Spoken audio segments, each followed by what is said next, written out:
ব্যাপার কাঁঠাল তলা কে কাঁঠালের গাছতলা কাঁঠাল চুরি করতে নাকি? এই কে রে রে কাঁঠালের গাছতলা? চোরে ভাই ভাই কারণ আমি তো আবার বলবো ভাই কারণ আমার খাও না ভাই আমি তো কারণ খাও না ভাই কারণ আমি চাই আবার বলবো ভাই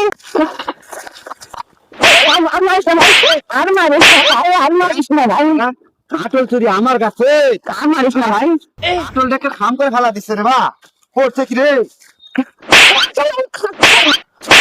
চোরা ভাই আর মারিস না ভাই